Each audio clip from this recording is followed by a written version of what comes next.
Okay, you're very welcome along to the 7th in the series of Keeping Up with the Clann.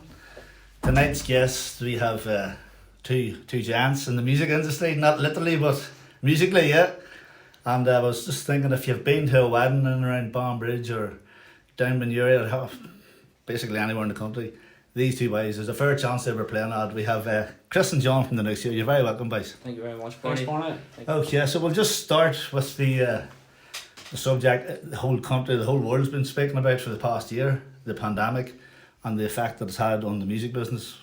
So how you coping with it? Or Yeah, obviously the pandemic, you know, when it all kicked off, I can remember one night sitting in PJs and John asking me, you know, what about this COVID-19, you know, should we be worried about it? And I said to John, no, not at all, don't be worried about your swine flu, bird flu, you know, what was the other one with the cows? You would know that one, John.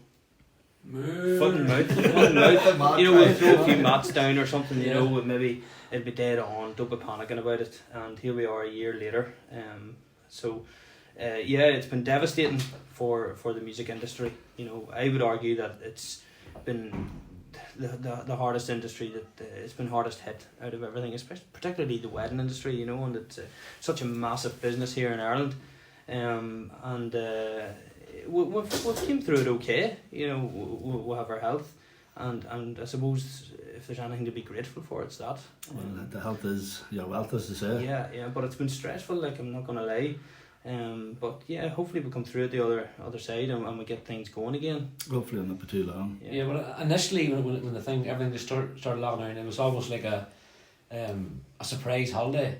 You know, the first few weeks, because obviously we'd come from playing 4 or 5 nights a week, been very busy, been very tired all the time, and straight away we're off, and the whole world's off, and there's nowhere to be, and the way was great, it was good, I was out on the bike, and I was running, and I was spending time with the kids, and you know, at the start it's not bad, and thinking that it's only going to last a couple of weeks. Yes, we all thought But that. you know, and then as the thing progressing, right, this is dragging on a wee bit, you know, and but I was obviously blessed that I had now a job. Yeah, well, I was just plumber going to and- move on to that. You know, I'm actually back taxiing. Chris, you're doing a bit of work for your Uncle Kevin, Uncle Kevin, and you're plumbing, John. Yeah. So I mean, if like a lot of musicians, if we didn't have this to fall back on, it would just be a disaster. Yeah. And funny, I was speaking to Stevie Hamilton yesterday, met him in the street, and I mentioned to him about the court case that yourself and him. Yeah. Fair play to us for doing it and winning it. It's such a great So, case, you know. you know, And it's a great case for me. It was one of the first. Stevie was one of the first clients that I had when I went into KRW, and it was basically to challenge the ban on live music and its proportionality.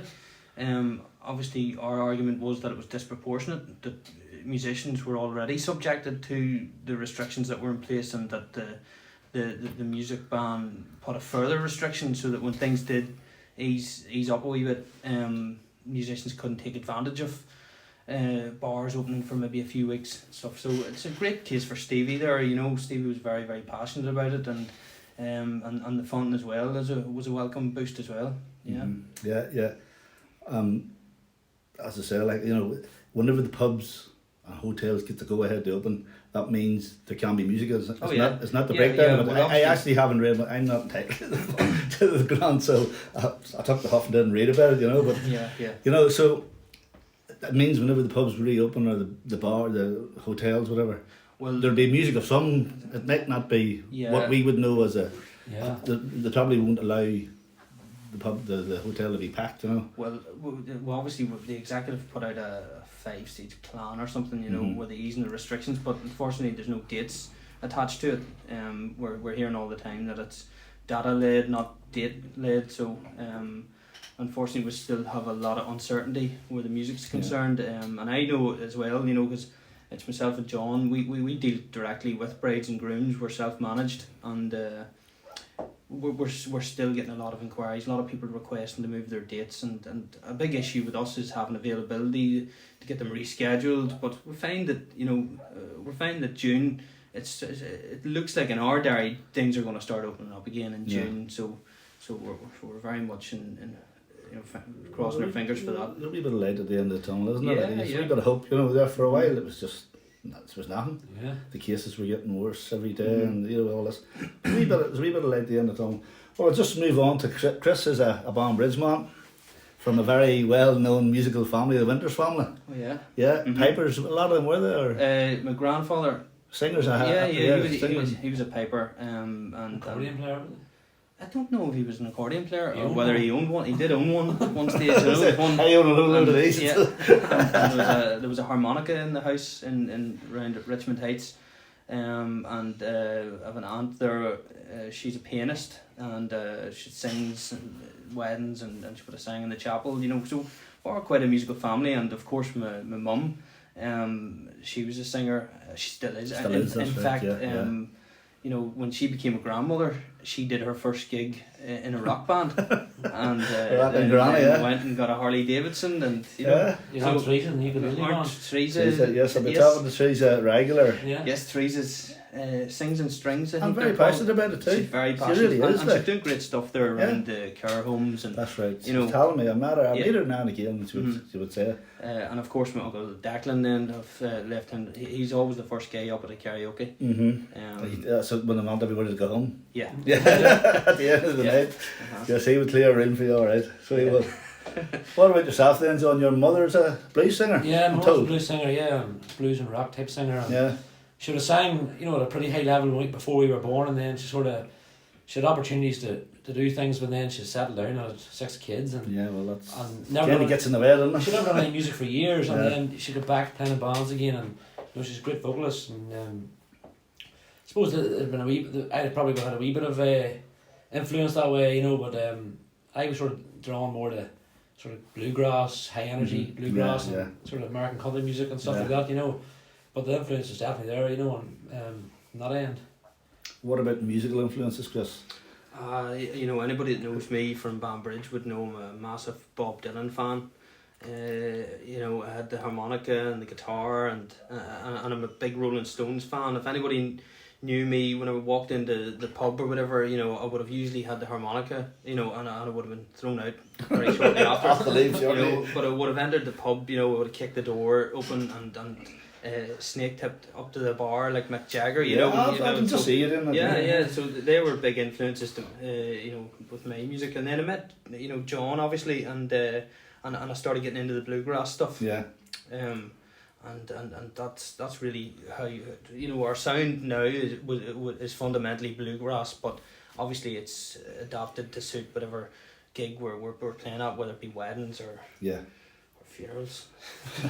Tell me, John, who or what made you think I want to be a guitar player and a singer and playing and make a living from playing music? Well, probably me, wasn't Yeah, it? probably Chris. I owned a guitar from I was a wee lad, but I never really played much of it really until I met Chris. You know, I played wee bits and pieces and stuff, but and I'd always had an interest. I'd always had an interest in performing. I actually I loved drama. You know, I was sort of seeing myself as an actor. I'm only acting a sort of singer and a guitar player. You know, I loved drama when I was younger. I done a lot of productions and stuff that way. You know, but I was a big Steve Earle fan and Neil Young, and they had a big influence on me. Johnny Cash and that type of thing. Larry Sparks, I say, bluegrass stuff and old crew medicine show, you know, and I loved that sort of stuff, and Very good.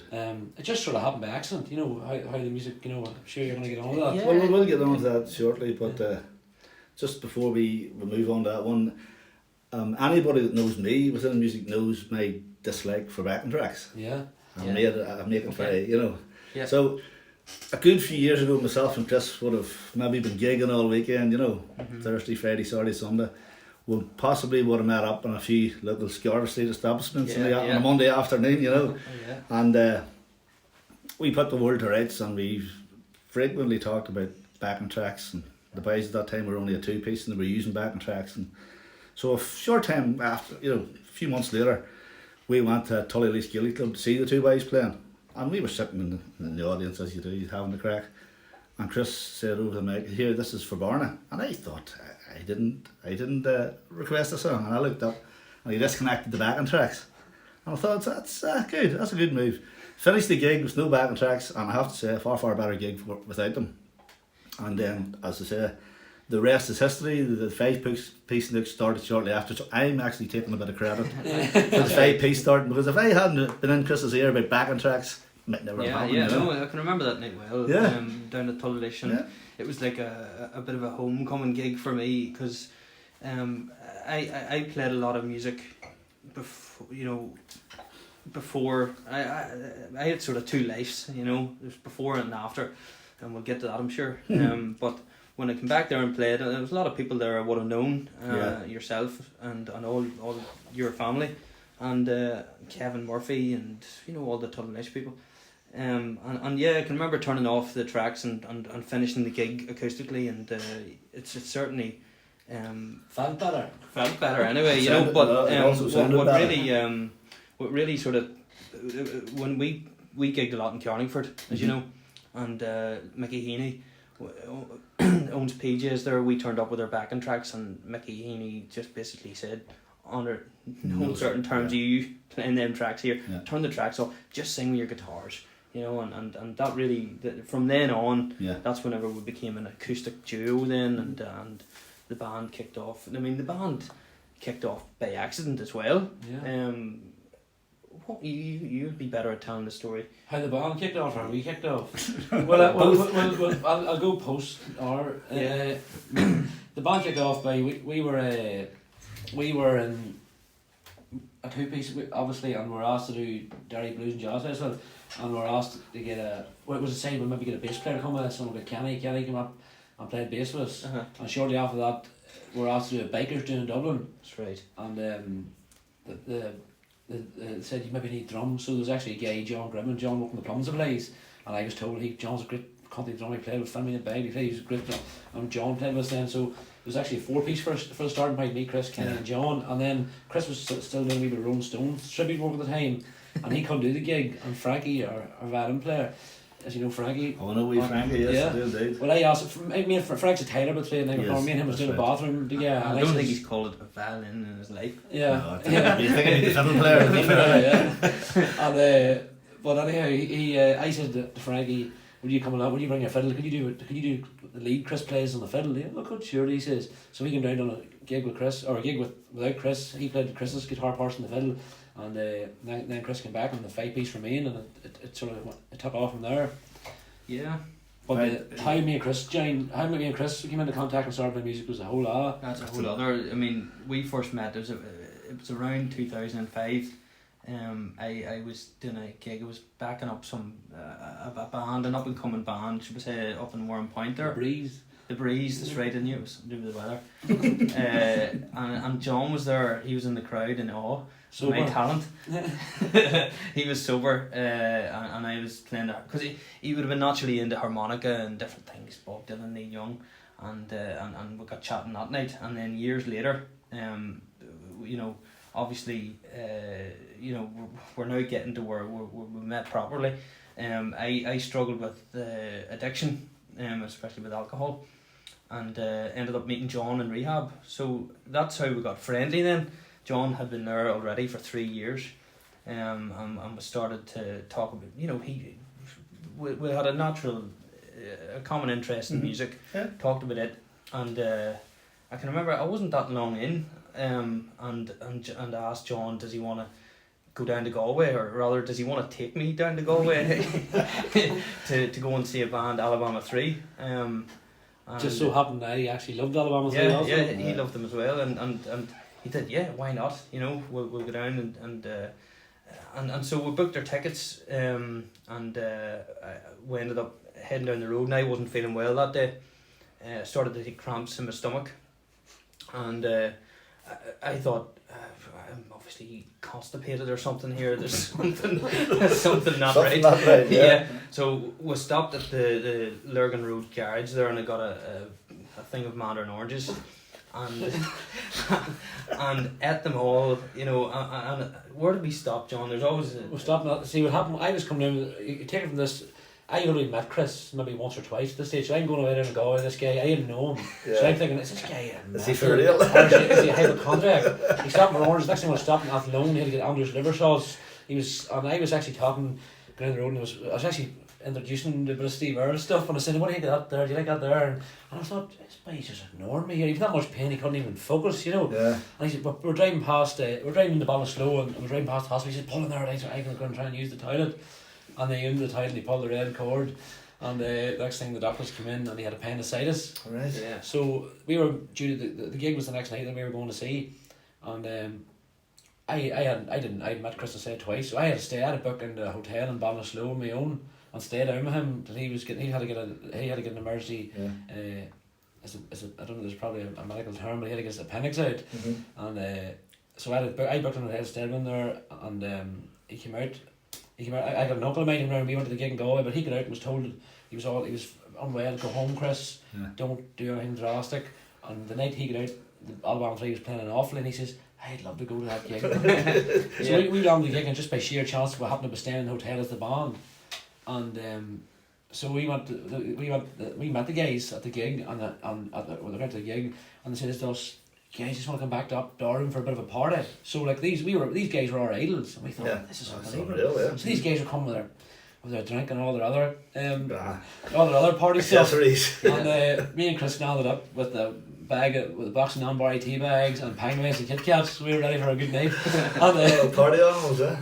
And we got friendly with the band, and you know, and that's how me and Chris sort of got going then, you know. Yeah. But we were the guys in the hotel room with guitars, keeping them entertained, like, you know, keeping these guys. We'd posters of these guys when we were growing up, you know, looked up to them. And here we were in their hotel room, you know. And they were come back the following year and says, we're actually playing in Cork next year. Would you mind get up and do a wee slot, do 3 of our tunes? So we were like, is this happening? This is unbelievable. Yeah. So they got us up on the stage, introduced us on to Alabama 2, and we done 3 of their songs on stage, and then from that then we started playing the music ourselves, and we started playing a few wee bars, and it took just from there by accident. It happened. That's a great story, like, but I mean, music, it's a great door opener, you know what I mean? You see, meet people, you get friendly, and you become good friends with a lot of people just through playing music, you know what I mean? It's a great way to make a living. It is, yeah. Getting paid for doing something that you really love, you know? Yeah. So that's a great way. Just talking about playing music, explain, maybe you could do it, Chris, about the Page takeover next Saturday night. Yeah, we're taking over Clann Page next Saturday night, and it's all in aid of the hospice. You know, the hospice is a charity that suffered particularly badly over the pandemic there, because a lot of their fundraising would be based around crowd gathering and meals and social nights out and things like that there. So they've taken a massive hit. Now, I don't have figures here, you know, how much it costs to run the hospice, but I know it's into the millions every year.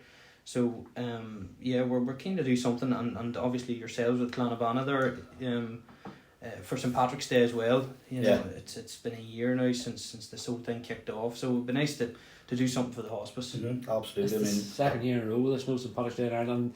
There's people saying that they've actually seen snakes starting to reappear in Ireland. Maybe that's because the pubs are not open. Yes, I mean, the hospice, among other charities as well, are really being hit badly. So personally, when we will be watching, we're going to mirror it off this phone onto our TV, and there's a few people, you know, our Tony will be hearing a few of us, you know, we'll watch it on the TV rather than watch it on the phone, you know, or the laptop, you know. Yeah. So it's a better idea just to screen it onto the TV. Cast it on the TV, Yeah. So just sticking with the music, because I mean that's really why we're here. Favourite venue in Ireland? I know you are essentially, you're a wedding band, but you also do festivals and that sort of thing, you know. So have you a venue that you think, I love going there, it's a great place, the audience is great, it's, you know, because I know personally I have a few places like that, you know. The gig that I suppose I look forward to is the Thursday night in PJ's in Carlingford. Just it's a different crowd, but there's a few locals as well that come, and it's always a different night, and it's, you know, it's obviously how we started, and we can try new songs. Very, very relaxed. Relaxed gig. It's just very relaxed gig. You could go and sit and drink a coffee. As you know, we don't drink ourselves, and we're not into that sort of thing. But love sitting and having the crack with the audience, and you know, anybody could go there. You can drink. You can firing shots in you, listen to us, or you can drink tea. You know. You can enjoy it all the same.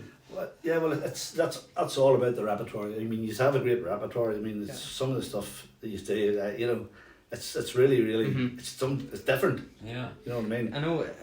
Actually, we've done 3 live shows there, and that's you know, out of all 3 of them, we've played for a total of 6-7 hours. And I think we maybe only duplicated a song once or twice over the whole 3 sessions, 3 totally different sets.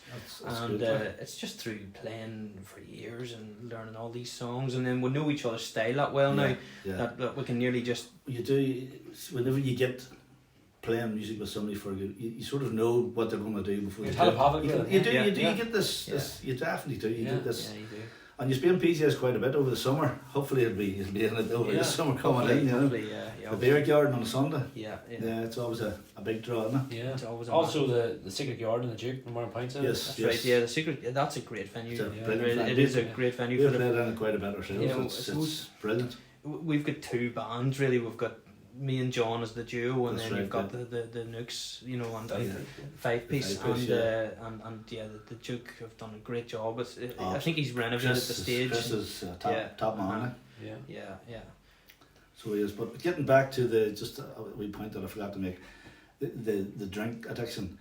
During the pandemic, you hear all these stories of people struggling with alcohol and struggling with depression, whatever. You know, it's been hard for a lot of people. You know, if someone wants to speak to you 2 guys about alcohol or whatever, you'd be open, meet up, have a coffee, have a chat. Yeah. Try and do, that's something that you would do. Yeah, of course. I mean that's something that we do anyway. You know, it's the keystone of us remaining sane and Helping sober. other people. Yeah, it's I must say it's great. It's a great thing you're doing. You've done and I mean, turned your lives around. You know, you would have known me before I stopped drinking. I did. Yes.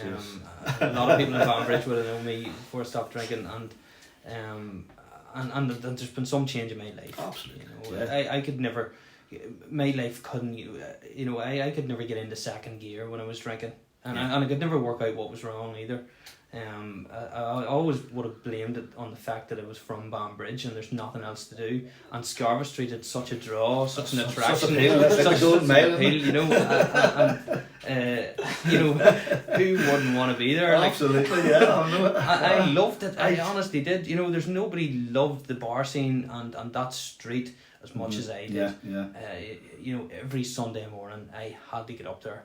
And my mum and dad would have regularly said, "Why are you going there again this Sunday? Can you not just go out on a Friday or a Saturday night and go home? Enjoy yourself, go home." Yeah. I mean, you know, on paper or in theory, that sounds like a plan, doesn't it? Just go out, have a night out and go home. I did not want to go home, and in the Detroit on a Sunday morning, I couldn't see how people wouldn't want to be there.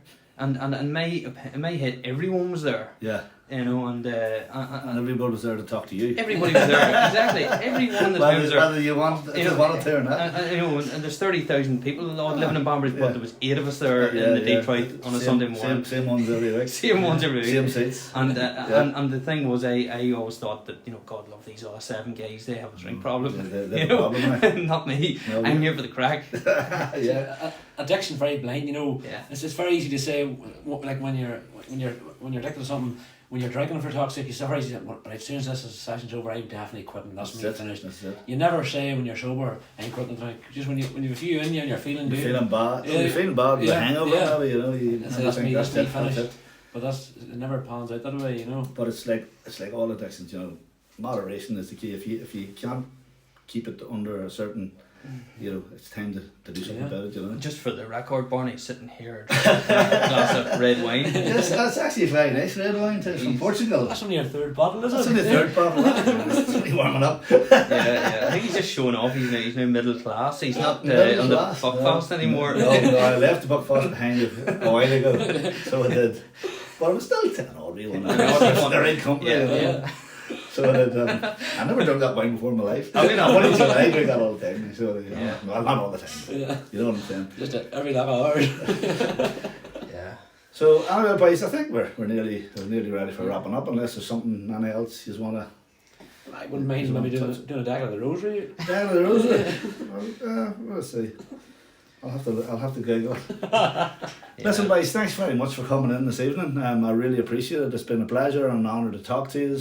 coming into my wee office here, you know. Yeah. Yeah, here And, in the uh, office. As I said, the page takeover next Saturday night, I'm really looking forward to it. That's great that you've agreed to do it Mm-hmm. for a great cause again, the hospice. So thanks very much for coming in, and So hopefully the Forest of Rogues and the Nooks Yeah. will meet on the stage in the very near future, be it boxing night in the Party Centre, as we've done quite a few times, Mhm. Yeah. or wherever it may be. But I always look forward to meeting you at a gig. Yeah. Always a bit of crack. So thanks for coming in, and all the best in the future. Thanks, you. Barney. Thank you very much, Thank you very Barney. much. Thank you.